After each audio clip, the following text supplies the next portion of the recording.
강의사는 증시 각도기. 안녕하세요. 전부터 정신 아침 판한지원입니다. 네, 9월 달에 그 암울했던 흐름들이 11월부터는 개선될 건가요?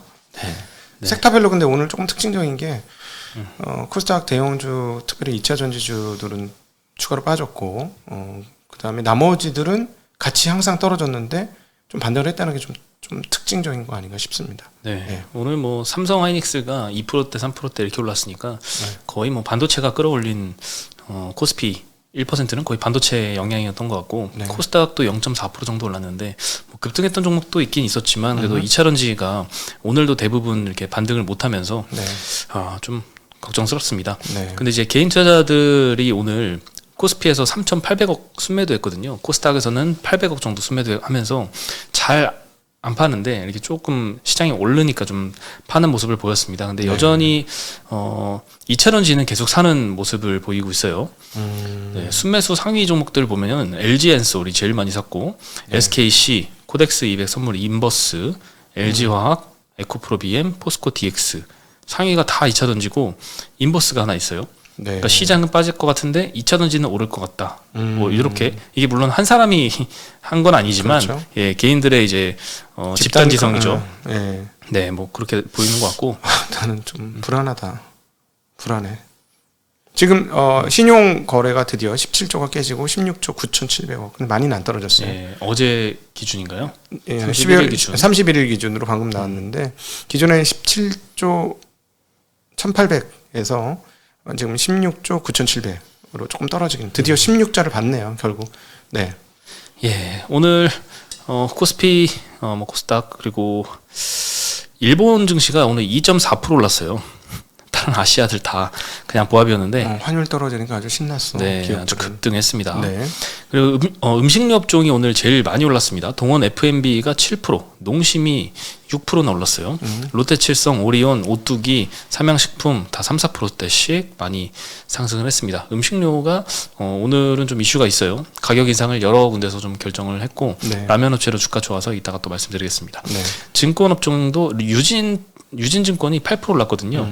여전히 그 YTN 인수 그 자금 마련하느라 유진투자증권을 팔 것이다. 요 가설이 계속 시장에서는 통하는 것 같습니다. 그리고 한화증권 5.5% 상승, 그리고 삼성증권, 미래에셋 3%대씩 상승했습니다. 그래도 증시가 반등하니까 증권주들 조금 반등한 모습 보이는 것 같아요. 그리고 의료정밀 섹터 덴티움이 4% 올랐고 전기전자에서는 뭐 삼성하이닉스도 많이 올랐지만 효성중공업, 현대일렉트릭이 7%, 5%씩 변압기주들 많이 올랐습니다. 이 대형 변압기 특히 이제 현대일렉트릭 이런 데는 주가가 하나도 안 빠졌어요. 이번 하락장에. 네, 굉장히 좀 펀더멘탈이 많이 잘 받쳐주고 있어서 주가도 잘 좋은 것 같습니다. 제일 많이 하락한 업종은 요새 똑같습니다. 영풍재지가 오늘도 하한가를 갔어요. 이제 5번 연속으로 하한가를 가서 5,700원 작년 말 기준까지 좀 떨어졌습니다. 작년 말 주가 수준까지. 대부분 증권사들이 이 키움증권이 미수금 5천억이 있기 때문에 키움증권 리포트를 다 썼는데 영풍재지가 하한가 한 번 갈 때, 2번 갈 때, 3번 갈 때, 4번 갈 때, 5번 갈 때 각각 키움증권의 손실액이 얼마인지 추정을 해놨거든요. 6연하부터는 아무도 추정을 안 했습니다. 근데 내일 6연하가 갈 것 같아요. 밸류에이션을 해보면은 70억에서 130억 정도 대략 버는 회사니까 사실은 1,000억 내외의 밸류에이션이 제일 맞는데 지금 2,600억인가 2,700억인가 거기까지 빠졌죠. 그래서 한국의 적정 밸류에이션을 해보면 아직까지도 반토막을 놔야 되는데 사실은 워낙 고점에서부터 내려왔기 때문에 설마 그 정도 빠지겠느냐 하는 생각을 하는 거죠. 근데 물량이 많이 이제 매도가 되면서 내려왔으면 모르겠는데 매도할 거 이만큼 쌓여 있는데 하나도 체결 안 되고 계속 그냥 호가만 쭈쭈쭈 하한가를 내려왔어요. 어제도 별로 체결이 안 됐거든요. 증권사는 일단 그거 걷어들여야 되니까 무조건 물량을 내놓으니까 그 물량을 뭐 이렇게 살려고 하는 입장에서 잘못하면 30% 얻어맞는데 그거잖아. 그래서 물량을 다 안 팔았어. 오늘 거래가 터졌는데 예를 들어 얘네가 10%밖에 물량을 못 팔았어. 그럼 나머지 90% 물량을 만든 그게 너무 물량이 크잖아. 그럼 내일도 무조건 하한가 아니야. 그렇죠. 그럼 매수 세력이 한 방 잘못 사면은 30% 그냥 얻어 터지니까 무서워서 이건 들어가기가 되게 힘들지 않을까 하는 생각도 듭니다. 근데 이제 주가 조작 시작하기 이전으로 추정되는 시점이 아마 작년 말 주가 정도 같아요. 그래서 대부분 증권사도 최악의 시나리오로 요 5번 하한가 5,700원 요 정도를 추정을 했던 것 같거든요. 네. 근데 그 사이에 추가로 나온 이슈가 대주주 지분의 반대 매매가 추가로 나오면서 아마 하한가를 뭐 한두 번은 더 가지 않을까라는 그렇죠. 생각이 좀 들긴 야, 합니다. 진짜 1,000억대 갈까 진짜 귀추가 주목됩니다. 네. 1,000억대까지 빠지는 거 아니야? 야, 근데 이거 개인 주주들 갖고 있는 사람들은 완전히 녹아버렸네. 아, 그렇죠. 거의 뭐 상장 폐지에 가까운 충격이죠, 이건. 거의 뭐 다 날라갔겠는데. 거의 신용 쓴 사람들은 신용 쓴 만치 지금 손실 나겠는데. 이게 5만 원이었던 것 같은데 주가가 좀 한창 높을 때 지금 네. 5천 원대니까 뭐 10분의 1 토막 났습니다. 일단. 거의 끝났지. 뭐 예를 들어 5천만 원 빌려 쓴 사람 5천만 원 다 갚아야 되는 상황이고 뭐 그러네. 예, 그리고 철강금속이 두 번째로 많이 하락을 했는데요. 뭐 현대 B&G 스틸, 사마알미늄, 고려아연, 포스코 홀딩스, 포스코 스틸리온이 2에서 4%씩 떨어졌고요. 네. 대부분 뭐 2차전지랑 같이 움직이던 종목들이 좀 하락을 했습니다. 네. 전일 공매도 잔고를 보니까 여전히 2차전지의 공매도가 계속 들어오고 있습니다. LG엔솔에만 1,000억이 들어왔어요. 포스코 퓨처엠에 600억대 들어왔고요. 에코프로 BM이 550억, 에코프로가 540억, 포스코 홀딩스 490억, 아모레퍼시픽 260억, 하이닉스 220억. 지금 공매도 어제 공매도 규모가 컸던 순서대로 이렇게 말씀을 드렸던 건데 하나, 둘, 셋, 넷, 5개가 전부 다 2차전지 관련주였습니다. 상위 5개 종목이. 네. 야, 포스코 홀딩스는 이익을 작년 재작년은 꽤 많이 내서 이익 대비로는 이 주가가 안 비싸졌어요. 포스코 홀딩스는 물론 이제 한 4, 5년 좀 부진했을 때 기준으로 보면은 비싸지. 그때 이익 규모로는. 네. 근데 작년 재작년 기준으로는 비싸지 않은 상황에 들어왔는데도 네. 꽤 많이 쳤네요. 많은 2차전지 관련주들 중에 이거 펀더멘탈보다 더 많이 빠지는 거 아니야? 이런 생각이 드는 종목들이 있긴 있어요. 근데 저는 포스코 홀딩스는 그리 보입니다. 예, 네. 근데 하락할 때는 이렇게 고평가된 것 같은데 여전히라고 생각하는 종목들도 빠지고 이런 종목도 빠지고 그냥 같이 움직이는 모습 때문에 네. 쉽게 매수를 하기가 조금 어려운 것 같습니다. 네네. 네, 그리고 조금 긍정적인 소식을 말씀을 드리면 통계 재미삼아 보는 거죠. 통계는 항상. 네, 8월부터 10월까지 연속으로 주가가 하락할 때는 11월에 100% 확률로 반등을 한다고 하네요. 이거는 일단 미국 증시 기준이고요. 신한증권에서 오늘 나온 리포트입니다. 1960년 이후에 미국 증시 기준으로 8월, 9월만 연속 하락했다면 이런 때가 과거에 한 14번 정도 있었습니다. 10월은 아니고 8, 9월만 연속으로 하락했을 때가. 근데 14번 중에 11번이 약 78%죠. 10월에 반등에 성공을 했습니다. 네. 그래서 9월 말에도 이 데이터를 보고서 10월엔 반등하겠지라고 생각했는데 네. 반등 못했죠. 많이 떨어졌죠. 네. 네, 그래서 요거는 일단 탈락했는데 그러면 8월, 9월, 10월까지 연속 하락했을 때 네. 그때 11월의 반등은 얼마나 할까? 100% 확률이라고 합니다. 오늘 뭐 썸네일 제목은 결정됐네요. 11월에 11월에 100% 주가 상승한다. 예, 100% 수익률이 아니라 그러니까 100% 확률로 11월엔 오른다. 야, 11월엔 100% 주가 오른다. 딱. 네. 하지만 네. 모든 통계가 그렇듯이 통계는 좀 자세히 봐야 됩니다. 네. 네, 함정이 조금 있는데 8월, 9월, 10월 연속으로 하락했던 때가 그렇게 많지가 않아요. 딱 3번 있었습니다. 별로 없었구나. 네, 별로 없었어요. 100%의 신빙성이 낮네요. 근데 이게 데이터가 일단 1960년 이후만 계산을 한 거고요. 예전에 뭐 대공황 때 뭐 1, 2차 대전 이런 거 포함이 안 돼 있습니다. 그때 어땠을지 모르겠지만. 근데 1960년 이후에 8, 9, 10월 연속 하락했던 경우는 딱 3번 있었습니다. 77년도, 90년도, 그리고 2016년도. 네, 그래서 이때 3번이 다 올랐기 때문에 11월에도 이번에도 오를 확률이 100%다. 하나 딱 차이가 있어요. 왜냐면은 그전에는 워낙에 많이 빠졌네요. 지금 보시면 다시 한번 보여주시면 네. 노란 선하고 회색은 그 전 시작점 대비 많이 빠졌어. 반등이 있었고 빨간 선 하나만 비슷한 수준이죠. 처음 시작 가격보다 조금 대체적으로 좀 올라 있다가 추가로 오른 거고 이번에는 내내 올랐다가 내내 빠진 거잖아요. 그러니까 연초 대비로 올라 있는 상황이라 그건 조금 다르네요. 모양새가. 네.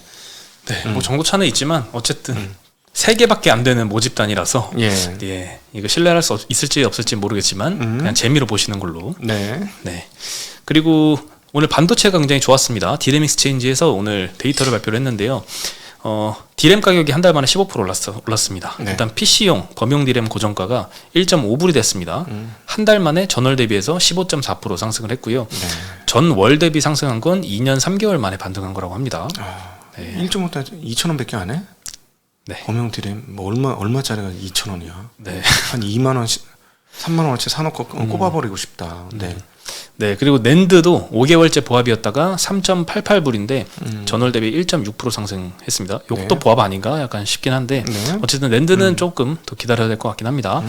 현대차증권에서는 4분기에도 제품 가격 상승과 메모리 적자폭 대폭 감축을 전망을 하면서 네. 내년 1분기에는 특히 메모리 흑자 전환을 전망을 했습니다. 오늘 뭐 반도체 다 많이 올랐고요. 뭐 PSK홀딩스, STI, DIT 이런 데는 7%에서 5% 가까이 좀 많이 오르기도 했습니다. 네. 근데 이제 증권사별로 오늘 삼성전자 리포트가 엄청나게 다 쏟아졌어요.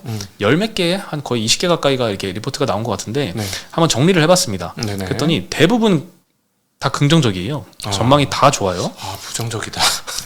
느낌 예. 안 좋다. 모두가 긍정적이니까 느낌 안 좋아. 아. 예. 그래서 목표가만 한번 제가 한번 정리를 한번 해봤거든요. 이게 11월 1일 발간된 리포트만 모아놓은 건데요. 대부분 뭐 8만 뭐 2천 원 그리고 뭐 8만 7천 원 요런데 이제 낮게 좀 포진하는 데도 있고 9만 원 이상에 엄청나게 많이 몰려 있어요. 대부분 다 9만 원 이상 전망하는데 네. 뜬금없이 갑자기 7만 7천 원짜리 리포트가 오늘 있었습니다. 요거는 그 전에는 목표가가 한 9만 원 정도여서 오늘 한 20% 정도 목표가를 하향을 시킨 겁니다. 그래서 네. 도대체 왜 갑자기 이렇게 다 좋게 보는데 목표가를 대폭 하향시켰을까 하고서 하이투자 증권의 리포트를 한번 봐서 이 내용을 한번 그냥 같이 공유를 해드리면 송명섭 애널이군요. 네, 맞습니다. 오래도록 반도체 하신 분이에요. 네. 메모리 업황이 일단 올해 2분기부터 좀 반등하기 시작을 했는데 24년도 중순부터는 다시 재하락할 우려가 있다라고 이제 무서운 지적을 해줬는데 일단 이유를 두 가지 거론했습니다. 첫 번째는 반도체 업체들이 내년도 2분기부터는 감산했던 거를 다시 원복하면서 공급이 늘어날 거다.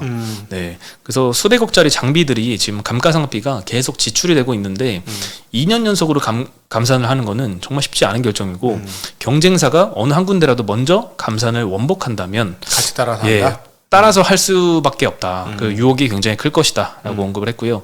뭐 감산 원복을 이렇게 다 같이 하게 되면 당연히 공급이 좀 늘어나면서 업황에는 부정적인 이슈겠죠. 네. 그때는 뭐 이제 수요가 빠르게 반등을 해준다면 이 감산 원복을 제치고 올라갈 텐데 그렇죠. 수요가 많이 따라가지 못한다면 감산 원복의 타격도 뭐 공급 측면에서 있을 것 같습니다.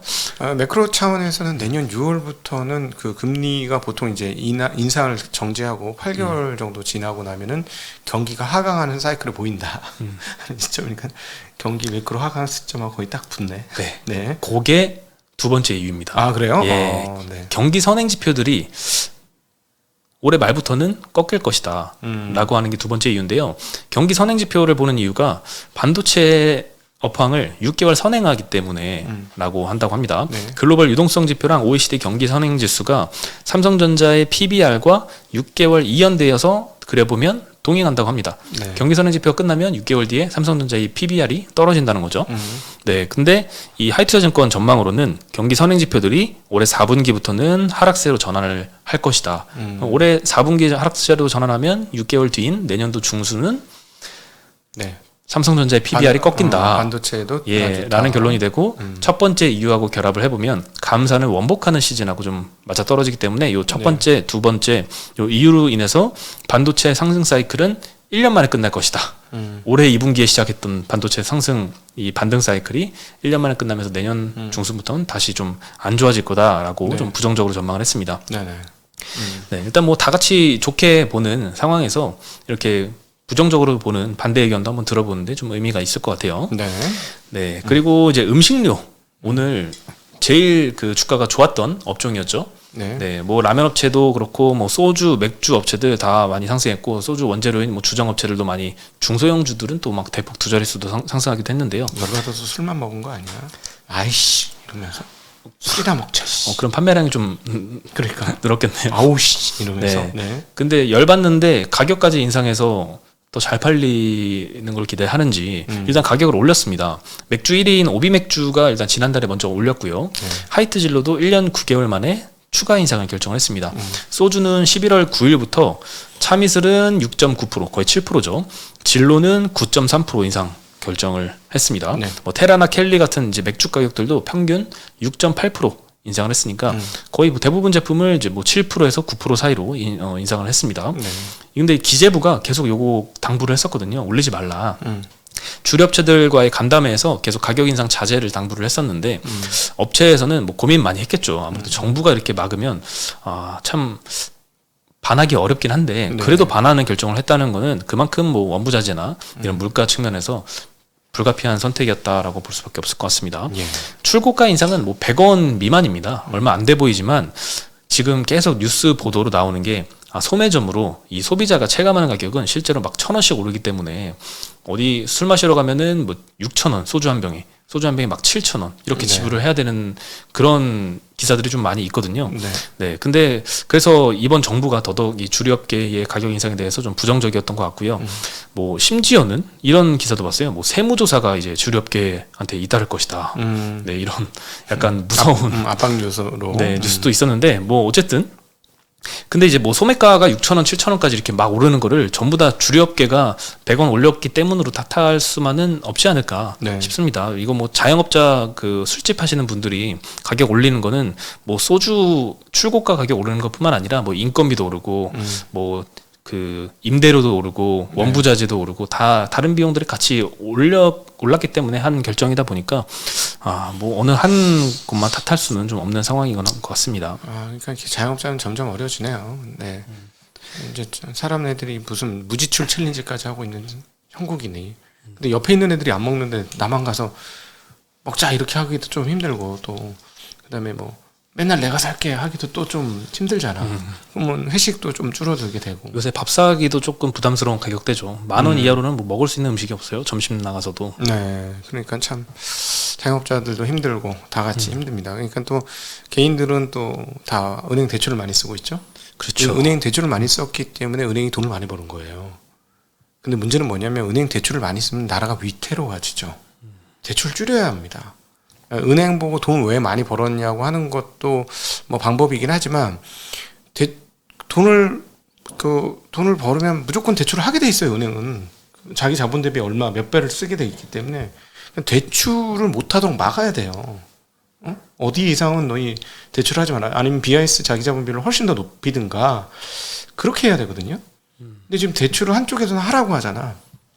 특례 신혼 뭐 이런 것들 뭐 신생아 대출. 하라고 하고 은행을 통해서 하라고 하고 그다음 그거 보전해 준다고 하고 이자를 그러니까는 이렇게 되면 은행 입장에서는 뭐 정부가 보전해 주면 그래 나 대출해 줄게 그리고 뭐 대출 그 보증도 해주잖아 하면 계속 대출해 주는 거거든요. 아니 왜 땅 짓고 헤엄치기 돈 벌기가 있는데 왜 안 하겠어? 대출을 줄여야 돼요. 이거는 국가적으로 너무 위험해집니다 지금. 자영업자들은 또 힘들어지고 대출비 갚느라고 돈 쓸 게 없는 거잖아요. 네. 저도 이번에 금리가 높아져서 몰랐는데 어딘가 이렇게 뿌려졌던 대출이 일부 있었어. 어떻게 자기 대출을 모를 수가 있죠? 너무 미미하면 까먹기도 해요. 대출 금액이 너무 미미해서. 네, 근데 어떻게 보다 보니까 맞아 이 대출이 있었구나. 가서 갚았어. 근데 그럼 월급이 남았겠어요? 월급이 안 남지. 그래서 씀씀이 확 줄더라고. 돈을 이렇게 모으는구나. 이 부동산 하시는 분이 왜 돈 잘 모으나 봤더니 뭔가를 계속 질러. 그러니까 현재 내가 돈이 없어. 씀씀이를 못 쓰는 게 이제 체질화되는 거지. 월급쟁이는 다음 달에 돈이 나올 거니까 일단 카드로 써. 메꾸면 되잖아요. 이번에 오랜만에 돈을 갚고 났더니 쓸 돈이 없네. 그렇게 되더라고요. 네. 알겠습니다. 참 어려운 것 같아요. 네. 오늘 자영업자들 어떻게 하면 좋아. 걱정됩니다. 네. 혹시 필요하신 분은 광고 문의를 주십시오. 저희가 광고해 드릴게요. 자영업자분들. 네. 중동에 있는 중동 한의원에 자주 좀 가주십시오. 우리 원장님이 독거 노인, 어려운 노인들 가서 이렇게 도와주고 이런 거 많이 하셔. 되게 좋은 사업을 많이 하셔. 그래서 중동이요? 중동에 있는 중동 한의원. 꼭 중동 근처에 있으신 분들 한의원은 중동 한의원으로. 네. 네. 서울시 중동. 아니지 경기도 어디? 중동 아니야? 저기 잘 모르겠습니다. 사우디 있는데 말고. 네. 어디죠? 중동이? 경기도 중동. 경기도요? 네, 경기도 중동. 그런가요?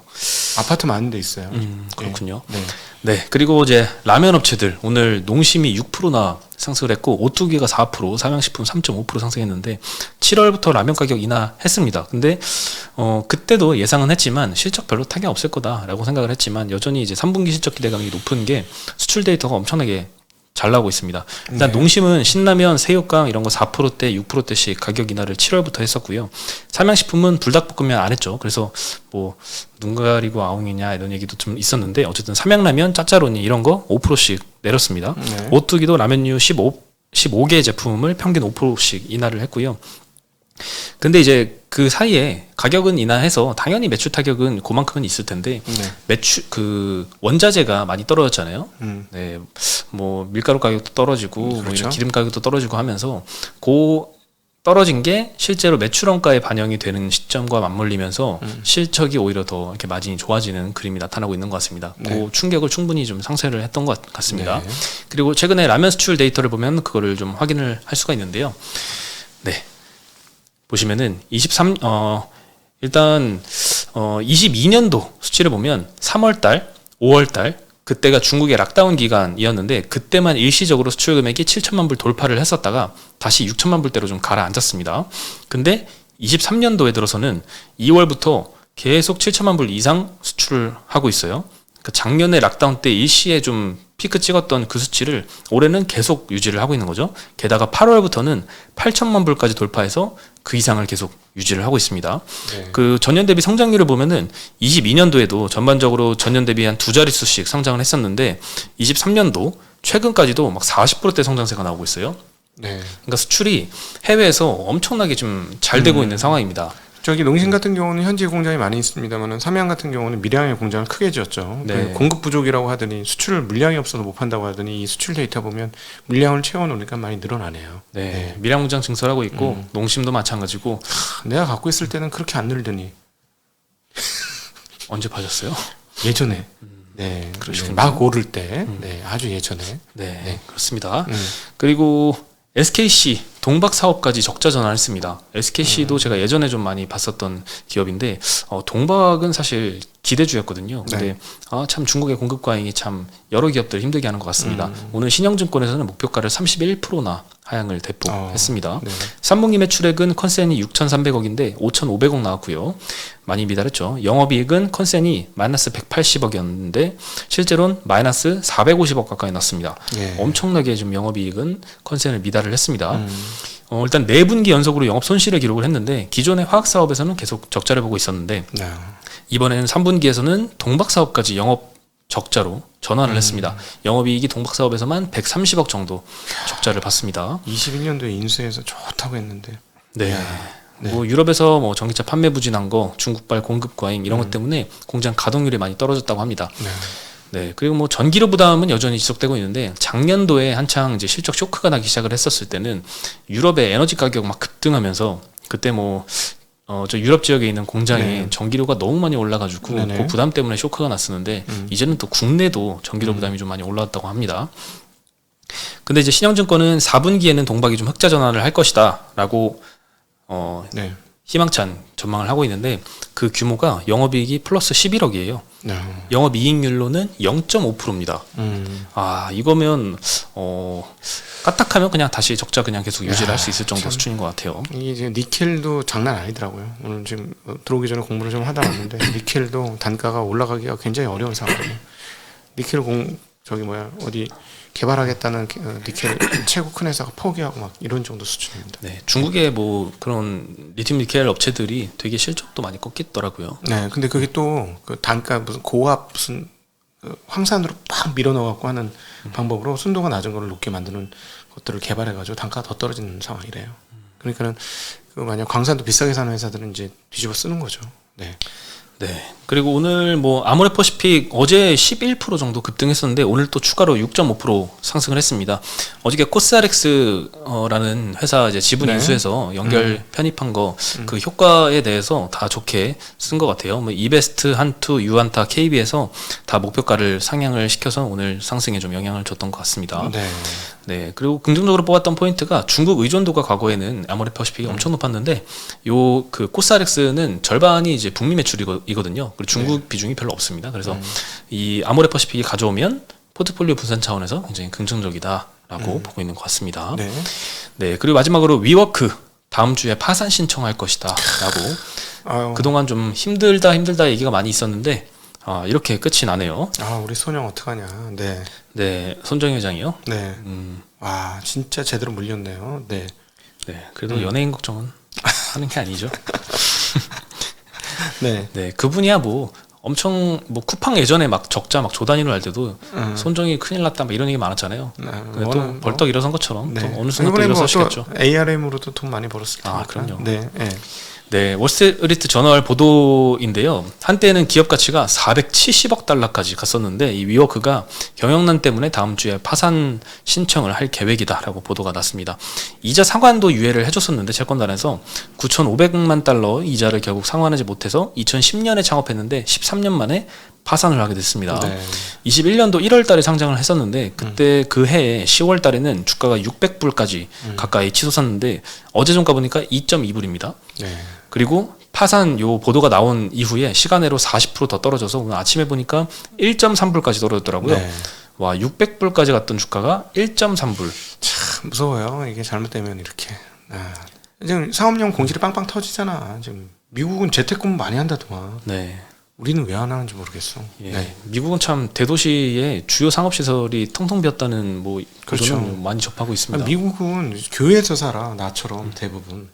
그러니까 재택하는 것도 더 쉽고 그런. 우리도 좀 그래야 되지 않을까? 네. 근데 국내는 상업용 이 공실률이 엄청 낮아요. 여의도가 한때는 막 거의 30% 가까이 뭐 이렇게 했던 보도도 있었던 것 같은데 지금 2%대라고 합니다. 네. 네, 그러니까 국내하고 좀 미국하고 차이가 굉장히 큽니다. 요즘 스타트업도 열심히 일한답니다. 돈 벌어야 돼가지고.